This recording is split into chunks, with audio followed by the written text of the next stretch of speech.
Hello, I'm Philip Stoughton. I'm here at Apex 2024 and I'm on the Co-Young booth. I'm joined today by Mickey from SMTC. Mickey, just start by giving me an overview of where all your facilities are, because a lot of them have been acquisitions over the years and developed that way. You have a presence here in the US, you have a presence in Mexico as well. Yeah, we have facilities in the Bay Area. We have a small MPI type facility, high tech, in Fremont, a very large box build facility in Milpitas, focused on the electric vehicle market, but has opportunities to do box build for all our companies, and we're quoting all our companies at the moment. Boston area, a facility there, aerospace, defense, medical market, a large facility in Florida, Space Coast. Primarily 60% probably aerospace defense, and then high complex utility market would be a cornerstone customer, and then with 4 facilities down in Chihuahua.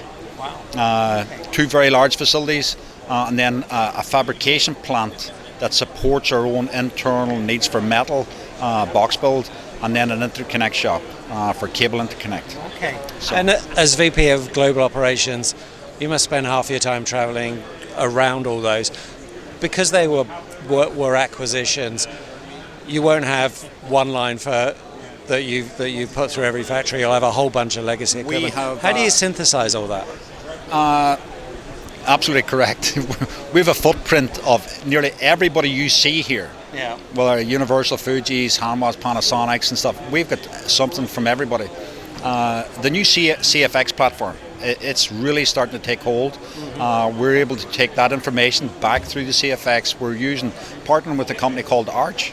Okay, so we're able to get our OEE measurements across the sites. That's in its infancy. Started from Apex last year, and we've been rolling that out across our sites. We'll bring that big data analytics up into a Click platform. Yeah. That allows all the sites, even though they've got different machine footprints, to get it up into one universal platform at an executive level, a management level, GM level, that everybody can see the same KPIs, the same dashboards. Yeah. Doesn't matter what ERP system you're in or what footprint platform you've got. Okay. Everybody's speaking the same language. Brilliant. And you can then drill down from those dashboards and get the really detailed information that people like you need. That's the beauty about it. With that CFX language and the Click reports, you can actually click, just drill down, make it easy. I think it gets a smaller or mid-tier company like ourselves that have, as you said, the acquisitions. It gets you to that manufacturing 4.0 a lot faster than having to invest a lot of capital up front to do it. Yeah, and you don't want to be buying new equipment straight away. You want to be, replacing Absolutely. equipment when it ages out.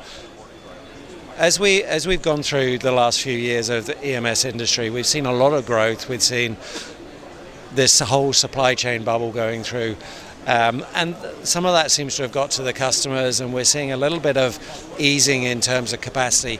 A lot of companies are using that as a time to look a bit inward and focus more on manufacturing excellence.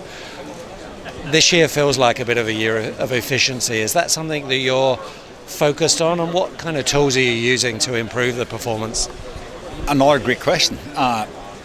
Coming to Apex itself allows me to bring my team together. We actually have what we call our technology council.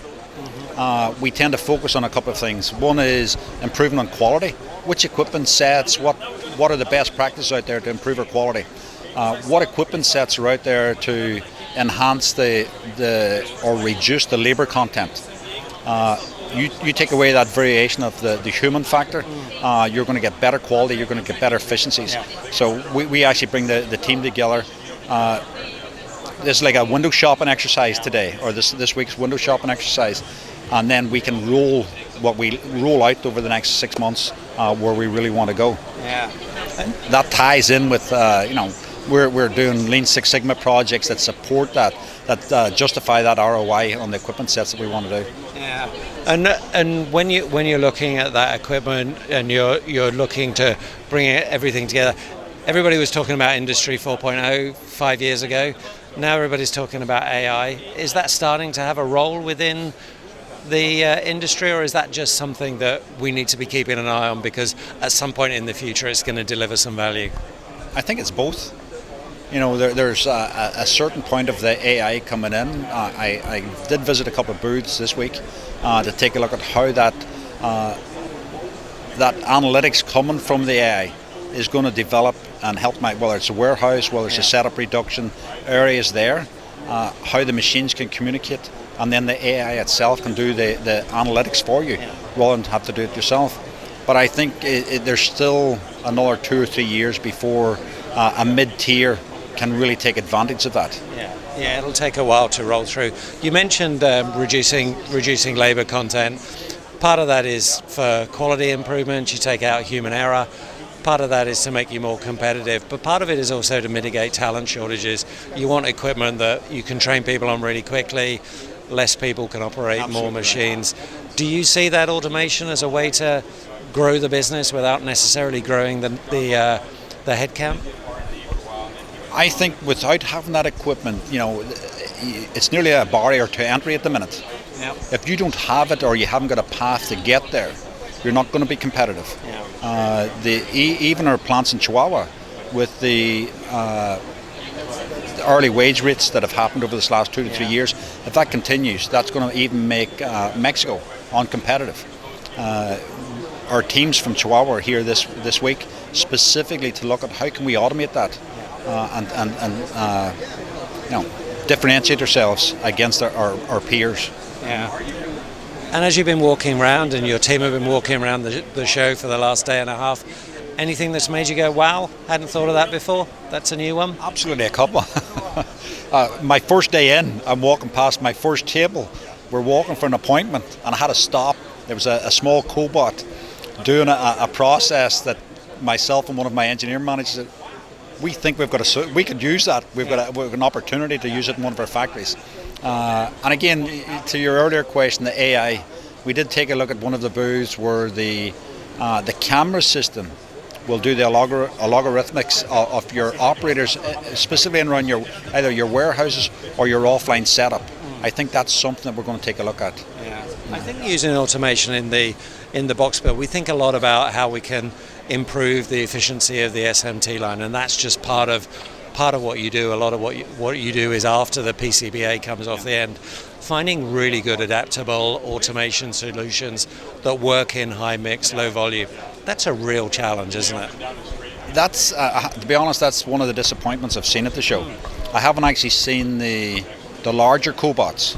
I was expecting to see more. We've seen plenty of the small cobots for the inspection type of things, the small screw foot. I didn't see any of the larger robots, the cobots that are out there, the universal cobots, the Fanuc cobots, to actually install like high-end box build, large units. The 6 foot rack type unit with the torque spec. I think that's something that's missing at this show. If you go to the FabTech shows for the metal shows and stuff, you see a lot more of that equipment there. With the EMS companies moving more into the full value add, the full supply chain, I think that's something that has to come to the show. Yeah, I absolutely agree, and I think it's an area of great opportunity. I think really strong adaptable automation that can fit in that back end in those U cells where you are doing that lean manufacturing, and can actually learn from the operators that are in there, will be really valuable in the future. Yeah. Mickey, thanks for your time. Pleasure to talk to you. Well, thank you look very forward much. to talking again, and look forward to visiting some of those facilities.